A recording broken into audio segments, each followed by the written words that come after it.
The Torah and Parshat Vayeshev is dedicated to Ilu Nishmas Rachaleah Bas Rab Chaim Tzvi. One of the significant qualities of a manhig, of a leader in Klal Yisrael, on the one hand, a manhig has to have obviously a certain kind of takifus, a certain strength and courage. He has to be emboldened to act when necessary. On the other hand, it also has to be accompanied by an anava.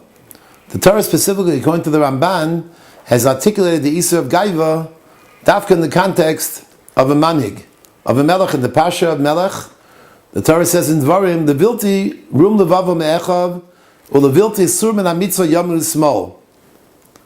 When we examine this week's Parsha Vayeshev, and we examine specifically Yosef's ascendancy and Yosef's rise to power, this particular quality and the steps that Yosef took to squelch whatever elements of Gaiva he may have had clearly come to the fore.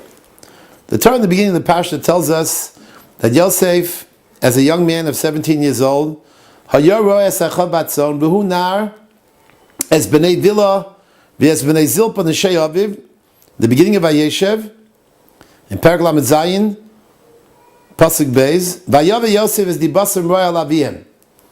And Rashi quotes from Chazal from a Medrash that Yosef suspected them of violating certain averos. And Rashi comments on the Pasuk V'hu Nar, says Rashi Ose Masi Narut, Misal Sil Besaro, V'chulu V'chulu. Yosef apparently, in some respects, acts as a nar.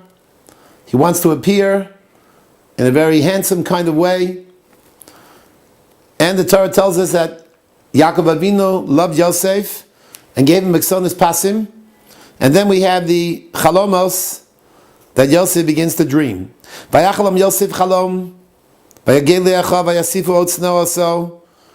And the response of his brothers, HaMalach Timloch Aleinu, Imashal Timshal Banu. Yosef dreams of Malchus, of grandeur, but his personality is not yet ready for that kind of Malchus.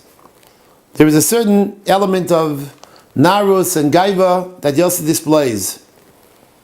And as a result, the Torah tells us a bit later, when Yosef is told by his father to go and inquire as to the welfare of your brothers, so the Torah describes, Vayihi kasher ba Yosef elechav, in Perek Lamed Zayin Pasuk of Gimel, Vayavshit es Yosef skutanto es ksones hapasim asher olav, Vayashlichu el Sa'abora. His royal mantle, of course the mantle, the ksones pasim, that represents in some respects malchus, grandeur, and leadership is removed, and before we know it, the Torah describes how Yosef is thrown into a bore, and then Yosef is sold, and the Torah then indicates very clearly that unfortunately Yosef is brought down to Mitzrayim. And then the Lashon of Yerida is used by the Torah at the beginning of Perek Lamed Tes. There is an interregnum with the story of Yehuda and Tamar. But in Perek Lamed Tes we once again come back to the saga of Yosef. But Yosef Hurad Mitzrayim, Yosef is brought down to Egypt. And there, once again, he's purchased by Potiphar, and the Torah tells us, Vayi Hashem es Yosef, in Pasuk Beis, Perek Lamed Tes, Vayi Ish Matzliach, Ribono Shalom, clearly the Hashgacha is on him, and he has Siyata D'Shmaya, and Hashem sees, Ki Hashem, Vayar Adonov, Ki Hashem Ito, his master sees that Hashem is with him, V'chol Asher Ose Hashem Matzliach B'Yodo, and Pasuk Dalav, Vayimtza Yosef Chen Be'inov, Vayisharas also, Vayav Kidero Al Beiso.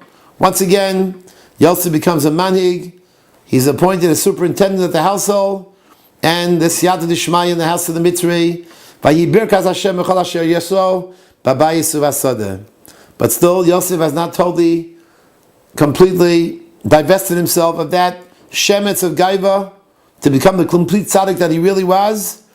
And the Torah tells us a bit later that in Pasuk Zayin, Vayi Yosef Yefei Soar Yefei Mare. Again, Rashi comments, Kevin Sharat Momoshel, he saw himself as a leader, Hischil ochel v'shosi began to eat and drink. Umisal silvasaro once again to act in the way that he acted earlier. Behu nar or makadosh baruch hu ani megare bechoes hadov.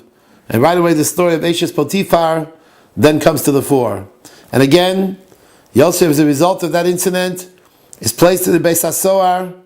But once again, the Torah tells us in Pasuk Chaf Aleph, Perek Lametes, Vayi Hashem es Yosef, Vayit elav Chosev, Vayiten Chino b'nei Sar Beis HaSohar, Vayiten Sar Beis HaSohar b'yad Yosef, Eis kol ha'asirim asher b'Beis HaSohar, Ve'eis kol asher osim shamu ha'yoseh, Ein Sar Beis HaSohar, Ro'ez kol mu'min b'yado b'asher Hashemito, V'asher hu oseh, Hashem matzliach. Once again, Yosef is on the ascendancy. Yosef once again is in a position of manhigus. And then we have the story of the Sarah Mashkim and the Sarah Ofim, the dreams that they had, and they come to Yosef, and Yosef indicates in Pasuk Ches, Perek Mem, Vayomer elav chalom chalamnu falserin oso, Vayomer aleim Yosef, Halo lelokim pisronim sapru na li. And the word li is a critical word. Once again, Yosef still has an element of Enochius, Sapru na li, and we of course find that the Torah then describes what happened as a result of Yosef's interpretation of the dream. A period of 2 years has to pass, and Chazal Rashi comments at the end of the Parshat, quoting a pasuk, Ashrei HaGever, Asher Som Hashem Miftach V'lo Yipaneh El Rehovim. And finally, in the beginning of Parshat Miketz, once again, Paro has a dream. Yosef is brought to the attention of Paro, and of course, immediately he's taken out of the bar after his ability is described to Paro. And this time, the Torah says in Perek Mem Aleph, in Pasuk Tezvav, Vayomer Paro Yosef Chalom Chalabdi Ufaserin also, Vani Shamati Alecha Lemar. I heard that you have the ability to Shma Chalom Liftar also. And this time Yosef says, Vayan Yosef es Paro Lema Bilodoi Elokim Yan Shlom Paro. It's clearly that which is B'yad Hashem completely. And here Yosef has now totally divested himself even of any shemetz of gaiva that he may have had before. And so we see the incredible evolution of Yosef from Behu Nar, and little by little Yosef is involved in a number of different encounters and different interactions, is able to totally eliminate even the shemetz of gaiva. And as a result of Yosef's interpretation, of course, Paro responds, Hanimtzo kozeh ish asher ruach elokim bo, ein novon v'chacham kamocha. So we see in order for a manig to be effective, undoubtedly a manig has to be a takif, and has to be able to be emboldened to make decisions and take resolute steps when necessary. But at the same time, a manig has to be extremely careful, especially a great tzaddik like Yosef, not to exhibit any kind of gaiva. And the moment Yosef succeeded in eliminating any gaiva, at that moment Yosef became Roy from Manhigus, Roy from Malchus, and became the Mishnah L'Melech Mitzvah.